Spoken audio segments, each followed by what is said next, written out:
வணக்கம். ராகவா விஷன் செய்திகளுக்காக ஆனந்தி. விரிவான செய்திகளை காணும் முன் இன்றைய முக்கிய செய்திகள். முதலமைச்சர் ரங்கசாமியின் பிறந்த நாள். பிரதமர், மத்திய அமைச்சர்கள், பிற மாநில முதலமைச்சர்கள், கவர்னர் வாழ்த்து. உதயநிதி ஸ்டாலினை கைது செய்ததற்கு கண்டனம். சாலை மறியல் போராட்டத்தில் ஈடுபட்ட திமுக அமைப்பாளர், திமுக சட்டமன்ற உறுப்பினர்கள் கைது. பெண்களை இழிவாக பேசிய தமிழக எதிர்க்கட்சி தலைவர் கைதிற்கு முதலமைச்சர் விஜய்க்கு பாராட்டு. லட்சிய ஜனநாயக கட்சியின் தலைவர் ஜோஸ் சார்லஸ் மார்டின் அறிக்கை. 17 வயது சிறுமியை கடத்தி பாலியல் பலாத்காரம் செய்த சம்பவம், வாலிபருக்கு 20 ஆண்டு சிறை தண்டனை. இனி விரிவான செய்திகள். முதலமைச்சர் ரங்கசாமியின் பிறந்தநாளையொட்டி அவருக்கு பிரதமர், மத்திய அமைச்சர்கள், பிற மாநில முதலமைச்சர்கள், கவர்னர் உள்ளிட்டோர் பிறந்தநாள் வாழ்த்து தெரிவித்தனர். புதுச்சேரி முதலமைச்சர் ரங்கசாமியின் 76வது பிறந்தநாள் விழா இன்று கொண்டாடப்பட்டது. புதுச்சேரி மாநிலம் முழுவதும் அவரது ஆதரவாளர்கள் உற்சாகமாக கொண்டாடினர். நள்ளிரவு நேரத்தில் அவரது வீட்டின் முன்பு திரண்ட ஆதரவாளர்கள், என்ஆர் காங்கிரஸ் கட்சி முன்னணி நிர்வாகிகள் மற்றும் பலர் பட்டாசு வெடித்தும் இனிப்பு வழங்கியும் மகிழ்ச்சியை வெளிப்படுத்தினர்.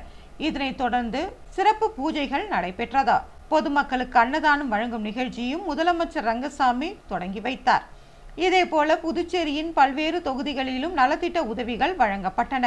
மேலும் முதலமைச்சர் ரங்கசாமிக்கு பிரதமர் மோடி எக்ஸ் தளத்தில் வாழ்த்து தெரிவித்திருந்தார். இதேபோல ஜனாதிபதி திரௌபதி முர்மு, நாடாளுமன்ற மக்களவைத் தலைவர் ஓம் பிர்லா, மத்திய அமைச்சர்கள் அமித்ஷா, கிரண் ரிஜிஜு, அசாம் முதலமைச்சர் ஹிமாந்தா பிஸ்வா சர்மா, தமிழக வெற்றி கழக தலைவரும் தமிழக முதலமைச்சருமான விஜய் ஆகியோர் தொலைபேசி வாயிலாகவும் வலைதள பதிவுகள் மூலமாகவும் முதலமைச்சர் ரங்கசாமிக்கு வாழ்த்து தெரிவித்தனர். புதுச்சேரி கவர்னர் கைலாஷ்நாதன் கோரிமேட்டில் உள்ள முதலமைச்சர் ரங்கசாமி இல்லத்திற்கு நேரில் சென்று பூங்கொத்து வழங்கி சால்வை அணிவித்து வாழ்த்து தெரிவித்தார். இது தவிர பாஜக மேலிட பொறுப்பாளர் நிர்மல்குமார் சுரானா, தற்காலிக சபாநாயகர் அன்பழகன் ஆகியோரும் வாழ்த்து தெரிவித்தனர். இது தவிர அமைச்சர்கள், சட்டமன்ற உறுப்பினர்கள், பல்வேறு கட்சி தலைவர்கள் உள்ளிட்டோரும் வாழ்த்து தெரிவித்தனர். உதயநிதி ஸ்டாலின் கைதை கண்டித்து சாலை மறியல் போராட்டத்தில் ஈடுபட்ட திமுக அமைப்பாளர் மற்றும் திமுக சட்டமன்ற உறுப்பினர்கள் கைது செய்யப்பட்டனர். தமிழக சட்டமன்ற எதிர்க்கட்சி தலைவரும் திமுக இளைஞரணி செயலாளருமான உதயநிதி ஸ்டாலின் தஞ்சாவூரில் நடைபெற்ற காவிரி நீர் உரிமைக்கான கண்டன ஆர்ப்பாட்ட கூட்டத்தில் தமிழக முதலமைச்சர் குறித்தும் நடிகை த்ரிஷா குறித்தும் இரட்டை அர்த்தத்தில் பேசியதாக கூறி தஞ்சாவூர் மாவட்ட போலீசார் இன்று காலை சென்னை நீலாங்கரையில் உள்ள அவரது இல்லத்திற்கு சென்று அவரை கைது செய்தனர். தமிழ்நாடு அரசு மற்றும் காவல்துறையின் இந்த அடக்குமுறையை கண்டித்து தமிழ்நாடு முழுவதும் திமுகவினர் போராட்டத்தில் ஈடுபட்டனர். புதுச்சேரி மாநில திமுக சார்பில் தமிழ்நாடு எதிர்க்கட்சி தலைவர் உதயநிதி ஸ்டாலின் கைதை கண்டித்து திமுக அமைப்பாளர் சிவா தலைமையில் ஈசிஆர் சாலையில் சிவாஜி சிலை அருகில் சாலை மறியல் போராட்டம் நடைபெற்றது. அப்போது தமிழ்நாடு முதலமைச்சர் மற்றும் தமிழக காவல்துறையின் அதிகார துஷ்பிரயோகத்தை கண்டித்து கோஷங்கள் எழுப்பப்பட்டது. சாலை மறியல் போராட்டத்தால் கடும் போக்குவரத்து நெரிசல் ஏற்பட்டது. இதனைத் தொடர்ந்து போலீசார் போராட்டத்தை கைவிடுமாறு வலியுறுத்தினர். திமுகவினர் தொடர்ந்து மறியலில் ஈடுபட்டதால் திமுக அமைப்பாளர் சிவா, திமுக சட்டமன்ற உறுப்பினர்கள் செந்தில்குமார், கார்த்திகேயன், செந்தில் என்கிற ரமேஷ், விக்னேஷ் கண்ணன், முன்னாள் சட்டமன்ற உறுப்பினரும் இளைஞரணி அமைப்பாளருமான சம்பத் மற்றும் முன்னாள் சட்டமன்ற உறுப்பினர்கள் மூர்த்தி, நந்தா சரவணன், பொதுக்குழு உறுப்பினர் கோபால் உள்ளிட்ட பலர் கைது செய்யப்பட்டனர். பெண்களை இழிவாக பேசிய உதயநிதி ஸ்டாலின் கைது செய்யப்பட்டதற்கு தமிழக முதலமைச்சருக்கு லட்சிய ஜனநாயக கட்சியின் தலைவரும் சட்டமன்ற உறுப்பினருமான ஜோஸ் சார்லஸ் மார்டின் பாராட்டு தெரிவித்துள்ளார். லட்சிய ஜனநாயக கட்சியின் தலைவரும் சட்டமன்ற உறுப்பினருமான ஜோஸ் சார்லஸ் மார்டின் வெளியிட்டுள்ள அறிக்கையில், சமீப காலமாக தமிழக முதலமைச்சர் ஜோசப் விஜய் மீது செய்யப்படும் தனிநபர் தாக்குதல்களும் சமூக ஊடக தளங்களில் திமுக தரப்பினரால் கட்டவிழ்த்து விடப்படும் வன்ம பரப்புரைகளும் முற்றிலும் தவறானது, கண்டிக்கத்தக்கது என்று தெரிவித்துள்ளார். அண்மையில் திருச்செந்தூர் தொகுதி திமுக சட்டமன்ற உறுப்பினரான அனிதா கிருஷ்ணன், வெளாத்திகுளம் திமுக சட்டமன்ற உறுப்பினரான ஜி.வி. மார்கண்டேயன் ஆகியோர் வரிசையில் முதலமைச்சர் ஜோசப் விஜய் பற்றி அவதூறாக பேசியிருப்பதாகவும், தமிழக எதிர்க்கட்சி தலைவரும் திமுக இளைஞரணி தலைவருமான உதயநிதி ஸ்டாலின் கண்டிக்க வேண்டிய இடத்தில் இருப்பவரே தன் கட்டுப்பாட்டை மீறி இருக்கிறார் என்றும் தெரிவித்துள்ளார். காவிரி நீர் உரிமையை மீட்பது தொடர்பாக தஞ்சையில் திமுக நடத்திய போராட்டத்தில் எதிர்க்கட்சி தலைவர் உதயநிதி ஸ்டாலின் இரட்டை அர்த்த தோணியில் தமிழ்நாட்டின் முதலமைச்சர் ஜோசப் விஜயை அரசியல் மாண்பின்றி விமர்சித்ததை வன்மையாக கண்டிப்பதாகவும் தெரிவித்துள்ளார். பெண்களின் சுயமரியாதையை காப்பாற்றும் நோக்கில் பல்வேறு அரசியல் அழுத்தங்கள் வரும் என்று அறிந்திருந்தும் உதயநிதி ஸ்டாலினை கைது செய்த ஜோசப் விஜய் அரசின் துணிச்சலான முடிவுக்கு தனது பாராட்டுதல்களை அவர் தெரிவித்துள்ளார். ஆர்ப்பாட்டத்தை ஆபாச மேடையாக மாற்றி பெண்களை இழிவாக பேசிய எதிர்க்கட்சி தலைவர் உதயநிதி ஸ்டாலினின் கைது நடவடிக்கையை வரவேற்பதாகவும் தெரிவித்துள்ளார். ஒரு காலத்தில் பெண்களுக்கு எதிரான அநீதிகளை எதிர்த்து போராடிய திமுக ஒரு நடிகையை பெண் என்றும் பாராமல் ஆபாசமாக இணைத்து பேசியிருப்பது அதனுடைய வீழ்ச்சியை காட்டுவதாகவும் அதை நிகழ்த்திய உதயநிதி ஸ்டாலினுக்கு தனது கண்டனங்களையும் அவர் தெரிவித்துள்ளார். 17 வயது சிறுமியை கடத்தி பாலியல் பலாத்காரம் செய்த வாலிபருக்கு 20 ஆண்டு சிறை தண்டனையை நீதிமன்றம் விதித்துள்ளது. திருவாரூர் மாவட்டம் விளம்பல் பகுதியை சேர்ந்தவர் சதீஷ். இவர் காரைக்காலை சேர்ந்த 17 வயது சிறுமியுடன் நெருங்கி பழகி வந்தார். அவரை காதலிப்பதாக ஆசை வார்த்தை கூறி மதுரைக்கு கடத்தி சென்று பாலியல் பலாத்காரம் செய்தார். இதில் சிறுமி கர்ப்பமானார். இந்த சம்பவம் கடந்த 2021ஆம் ஆண்டு நடைபெற்றது. இது தொடர்பாக சிறுமியின் பெற்றோர் காரைக்கால் நகர போலீசில் புகார் அளித்தனர். அதன் பேரில் போக்சோ சட்டத்தின் கீழ் போலீசார் வழக்கு பதிவு செய்து சதீஷை கைது செய்து சிறையில் அடைத்தனர். இந்த வழக்கு விசாரணை காரைக்கால் நீதிமன்றத்தில் நடைபெற்று வந்தது. வழக்கை விசாரித்த நீதிபதி மோகன் குற்றம் சாட்டப்பட்ட சதீஷுக்கு 20 ஆண்டு சிறை தண்டனை மற்றும் 15,000 அபராதம் விதித்து உத்தரவிட்டார். கடந்த 2019ஆம் ஆண்டு கடலூர் மாவட்டம் புதுச்சத்திரம் பகுதியில் சிறுமியை பாலியல் பலாத்காரம் செய்த வழக்கில் கடலூர் போலீசாரால் சதீஷ் ஏற்கனவே கைது செய்யப்பட்டார். பின்னர் சிறையில் இருந்து ஜாமீனில் வெளியில் வந்த அவர் காரைக்கால் சிறுமியை பாலியல் பலாத்காரம் செய்தது குறிப்பிடத்தக்கது. நேற்று மாலை பெய்த மழையினால் பொதுமக்கள் மகிழ்ச்சி அடைந்தனர். ஆனால் இன்று காலை முதல் வெளுத்து வாங்கிய வெயிலினால் பொதுமக்கள் மீண்டும் அவதியடைந்தனர். எல்னினோ மற்றும் பருவநிலை மாற்றம் காரணமாக புதுச்சேரியில் இந்த ஆண்டு வெயிலின் தாக்கம் வழக்கத்தை விட அதிகமாக உள்ளது. கடந்த மே மாதம் 9 முறையும், ஜூன் மாதம் 15 முறையும், ஜூலை மாதம் 12 முறையும் 100 டிகிரிக்கு மேல் வெப்பம் பதிவானது. நடப்பாண்டு அதிகபட்சமாக ஜூன் 5ஆம் தேதி 104 டிகிரி பதிவாகியுள்ளது. இதேபோல கடந்த 10 ஆண்டு கால ஜூலை மாத வரலாற்றில் 14ஆம் தேதி 103.6 டிகிரி பதிவானது. ஆகஸ்ட் மாதம் தொடங்கிய பிறகும் வெயிலின் தாக்கம் குறையவில்லை. கடந்த 1ஆம் தேதி 102 டிகிரியும் 2ஆம் தேதி 100.2 டிகிரியும் பதிவான நிலையில் நேற்று 100.4 டிகிரியாக வெயில் கொளுத்தியது. தொடர்ந்து 3 நாட்களாக வெயில் ஹாட்ரிக் சதம் அடித்தது. நடப்பாண்டு 39வது முறையாக வெயில் சதம் அடித்துள்ளது. இந்நிலையில் நேற்று மாலை 6 மணி முதல் 7 மணி வரை புதுவை முழுவதும் பரவலாக கனமழை பெய்தது. மழையால் புதுவையில் வெயிலின் தாக்கம் குறைந்து குளிர்ச்சியான சூழல் நிலவியது. இருப்பினும் இன்று காலை முதல் வெயில் அடிக்க தொடங்கியதால் மக்கள் மீண்டும் அவதியடைந்துள்ளனர். முதலமைச்சர் ரங்கசாமியின் பிறந்த நாளை அவரது ஆதரவாளர்கள் நலத்திட்ட உதவிகள் வழங்கியும் அன்னதானம் வழங்கியும் கொண்டாடினர். புதுவை வில்லியனூர் சட்டமன்ற தொகுதிக்குட்பட்ட சுல்தான்பேட்டையில் செயல்பட்டு வரும் கண்ணியமிகு காயிதே மில்லத் அரசு மேல்நிலைப் பள்ளியின் முதல்வர் ரங்கசாமியின் பிறந்த நாளை முன்னிட்டு ஆரோ சுத்திகரிக்கப்பட்ட குடிநீர் வசதி திறப்பு விழா நடைபெற்றது. வில்லியனூர் தொகுதி சட்டமன்ற உறுப்பினர் ரவிக்குமார் கலந்து கொண்டு தனது சொந்த செலவில் அமைக்கப்பட்ட ஆரோ குடிநீர் சுத்திகரிப்பு அமைப்பை திறந்து வைத்து பள்ளி மாணவர்களின் பயன்பாட்டிற்காக அதனை அர்ப்பணித்தார். அப்போது பேசிய அவர், பள்ளிக்கு தேவையான எந்த குறையாக இருந்தாலும் தயக்கமின்றி தன்னிடம் தெரிவிக்கலாம் என்றும் அதை உடனடியாக நிறைவேற்றி நடவடிக்கை எடுப்பதாகவும் தெரிவித்துள்ளார். இந்நிகழ்ச்சியில் மாணவர்களுக்கு குடிநீர் வழங்கப்பட்டதுடன் இனிப்புகளும் வழங்கப்பட்டன. இதில் பள்ளி நிர்வாகத்தினர், ஆசிரியர்கள், மாணவர்கள், பொதுமக்கள் கலந்து கொண்டனர். இதேபோல முதலமைச்சர் ரங்கசாமியின் பிறந்த நாளை முன்னிட்டு திருபுவனை சட்டமன்ற தொகுதிக்குட்பட்ட மதகடிப்பட்டு பகுதியில் பொதுமக்களுக்கு இனிப்புகள் மற்றும் அன்னதானம் வழங்கும் நிகழ்ச்சி நடைபெற்றதா. முன்னாள் சட்டமன்ற உறுப்பினர் கோபிகா தலைமையில் நடைபெற்ற இந்நிகழ்ச்சியில் பொதுமக்களுக்கு அன்னதானம் வழங்கப்பட்டதுடன் இனிப்புகளும் வழங்கப்பட்டதா.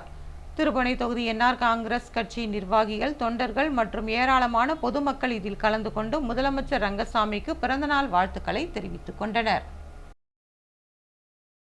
பொதுப்பணித்துறை அதிகாரிகளை தாக்கிய நபர்கள் மீது நடவடிக்கை எடுக்க கோரி பொதுப்பணித்துறை ஊழியர்கள் போராட்டத்தில் ஈடுபட்டனர்.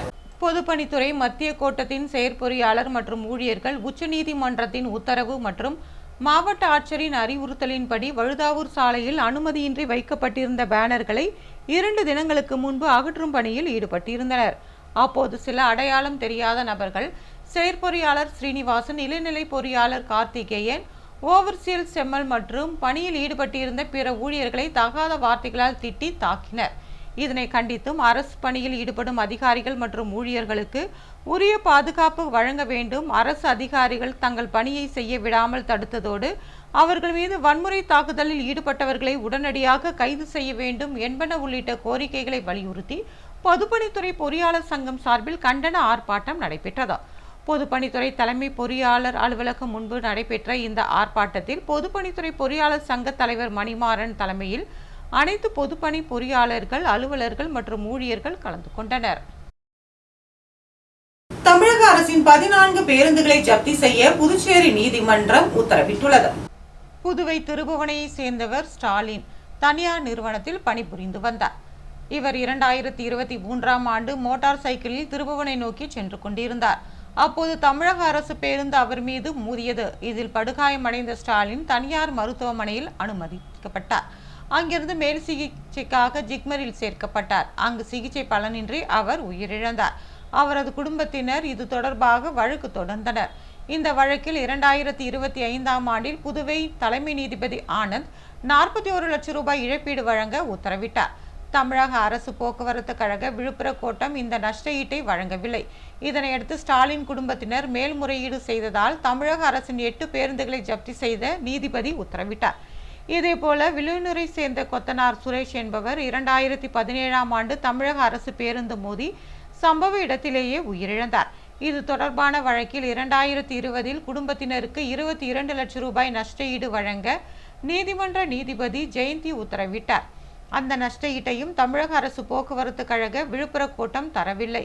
இதனையடுத்து மேல்முறையீடு செய்ததால் இந்த வழக்கில் 6 பேருந்துகளை ஜப்தி செய்ய நீதிபதி உத்தரவிட்டார். இந்த சூழலில் நேற்று நீதிமன்ற அம்பி தலைமையில் நீதிமன்ற ஊழியர்கள் புதுச்சேரி பேருந்து நிலையத்தில் தமிழக அரசு விழுப்புரம் கோட்ட பேருந்துகளை ஜப்தி செய்ய வந்தனர். ஒரு பேருந்தில் ஜப்தி நோட்டீஸை ஒட்டினர். மேலும் 13 பேருந்திற்காக அவர்கள் காத்திருந்தனர். உதயநிதி ஸ்டாலினை கண்டித்து புதுச்சேரியில் தமிழக வெற்றி கழகத்தினர் போராட்டத்தில் ஈடுபட்டனர். தஞ்சாவூரில் விவசாயிகளுக்கான ஆர்ப்பாட்டத்தில் எதிர்க்கட்சித் தலைவர் உதயநிதி ஸ்டாலின் கலந்து கொண்டு உரையாற்றினார். அப்போது அவர் பேசுகையில் தமிழ்நாடு முதலமைச்சர் குறித்து அவதூறாகவும் ஆபாசமாக பேசியதாக தஞ்சாவூர் காவல் நிலையத்தில் அவர் மீது புகார் அளிக்கப்பட்டதா. அதன் அடிப்படையில் அவர் மீது 9 பிரிவுகளின் கீழ் போலீசார் வழக்கு பதிவு செய்து கைது செய்தனர். இந்நிலையில் புதுச்சேரி தமிழக வெற்றி கழகம் சார்பில் தமிழ்நாடு முதலமைச்சர் அவதூறு பேசிய எதிர்க்கட்சித் தலைவர் உதயநிதி ஸ்டாலினை கண்டித்து கண்டன ஆர்ப்பாட்டத்தில் ஈடுபட்டனர். அண்ணா சிலை அருகே நடைபெற்ற ஆர்ப்பாட்டத்தில் சட்டமன்ற உறுப்பினர் சாய்ஜே சரவணகுமார் தலைமையில் மணவெளி தொகுதி சட்டமன்ற உறுப்பினர் ராமு உள்ளிட்ட பலர் கலந்து கொண்டனர். கோரிக்கைகளை வலியுறுத்தி கல்லூரி பேராசிரியர்கள் தர்ணாவில் ஈடுபட்டனர். புதுச்சேரி அரசுக்கு புதுச்சேரி, காரைக்கால், மாகே, ஏனாம் என 4 பிராந்தியங்களில் 7 அரசு கல்லூரிகள் உள்ளன. பேராசிரியர்களுக்கு பதவி உயர்வினை புதுவை அரசின் உயர்கல்வித்துறை குறிப்பிட்ட ஆண்டுகளில் வழங்கியிருக்க வேண்டும். இந்நிலையில் புதுவை அரசின் உயர்கல்வித்துறை கடந்த 2ஆம் தேதி பதவி உயர்வு வழங்க தகுதி தேர்வு என்ற புதியதாக ஒரு அறிவிப்பினை வெளியிட்டுள்ளது. ஓய்வு பெற்ற பேராசிரியர்களும் இறந்து போன பேராசிரியர்களுக்கும் யார் தகுதி தேர்வு நடத்துவது என்று தெரியாமல் புதுவை அரசு கல்லூரி பேராசிரியர்கள் குழப்பமடைந்துள்ளனர். இந்த அறிவிப்பினை திரும்ப பெற வேண்டும். தங்களுக்கு உரிய பதவி உயர்வினை முன்தேதியிட்டு வழங்குவதுடன் நிலுவை ஊதியத்தையும் உடனடியாக வழங்க வேண்டும் என்று வலியுறுத்தி வகுப்புகளை புறக்கணித்து லாஸ்பேட்டை தாகூர் கல்லூரி, காஞ்சி மாமுனிவர் அரசு பட்டமேற்படிப்பு மையம் மற்றும் ஆராய்ச்சி நிறுவன வாசலில் அமர்ந்து காலவரையற்ற போராட்டத்தில் பேராசிரியர்கள் ஈடுபட்டுள்ளனர். மாணவர்களுடைய படைப்புகள் மக்களுக்கு பயன்படும் வகையில் இருக்க வேண்டும் என்று லட்சிய ஜனநாயக கட்சியின் தலைவரும் சட்டமன்ற உறுப்பினருமான ஜோஸ் சார்லஸ் மார்டின் தெரிவித்துள்ளார். புதுச்சேரி லட்சிய ஜனநாயக கட்சியின் தலைவரும் காமராஜர் நகர் தொகுதி சட்டமன்ற உறுப்பினருமான Jose Charles Martin Sri Manakula Vinayagar பொறியியல் கல்லூரியின் பொறுப்பாளர்களையும் நிர்வாகிகளையும் சந்தித்து கலந்துரையாடினார். பின்பு கல்லூரியில் இருக்கும் துறைகளையும் கல்லூரியில் புதிய படைப்புகளையும் அவர் பார்வையிட்டார். பின்னர் மாணவர்களுடன் கலந்துரையாடிய அவர் மாணவர்களுடைய படைப்புகள் மக்களுக்கு பயன்படும் வகையில் இருக்க வேண்டும் என்றும் மாணவர்களுடைய கல்வி மக்களுக்கு பயன்படும் வகையில் அமைய வேண்டும் என்றும் கேட்டுக்கொண்டார். மாணவர்களுடைய படைப்புகளுக்கு தனது வாழ்த்துக்களையும் பாராட்டுகளையும் அவர் தெரிவித்தார். இதனையடுத்து அவர் கல்லூரியில் உள்ள ஒவ்வொரு துறைகளுக்கும் சென்று அதன் புதிய தொழில்நுட்பங்களையும் முன்னேற்றங்களையும் கேட்டறிந்தார். தொடர்ந்து ரைசிங் ஆஃப் புதுச்சேரி என்ற புத்தகத்தை கல்லூரி நிர்வாகிகளுக்கு அவர் வழங்கினார். நிகழ்ச்சியின் போது லட்சிய ஜனநாயக கட்சியின் நிர்வாக பொதுச் செயலாளர் ராம்குமார் உடனிருந்தார். புதுவையில் இன்றைய தங்கம் மற்றும் வெள்ளி விலை விவரம். தங்கம் 1 கிராம் 13,200 ரூபாய். ஒரு சவரன் தங்கம் 1,05,600 ரூபாய். வெள்ளி 10 கிராம் 2,290 ரூபாய். மீண்டும் இன்றைய முக்கிய செய்திகள். முதலமைச்சர் ரங்கசாமியின் பிறந்த நாள். பிரதமர், மத்திய அமைச்சர்கள், பிற மாநில முதலமைச்சர்கள், கவர்னர் வாழ்த்து. உதயநிதி ஸ்டாலினை கைது செய்ததற்கு கண்டனம். சாலை மறியல் போராட்டத்தில் ஈடுபட்ட திமுக அமைப்பாளர், திமுக சட்டமன்ற உறுப்பினர்கள் கைது. பெண்களை இழிவாக பேசிய தமிழக எதிர்க்கட்சி தலைவர் கைதிற்கு முதலமைச்சர் விஜய்க்கு பாராட்டு. லட்சிய ஜனநாயக கட்சியின் தலைவர் ஜோஸ் சார்லஸ் மார்டின் அறிக்கை. 17 வயது சிறுமியை கடத்தி பாலியல் பலாத்காரம் செய்த சம்பவம், வாலிபருக்கு 20 ஆண்டு சிறை தண்டனை. இத்துடன் செய்திகள் நிறைவு பெறுகிறது. வணக்கம்.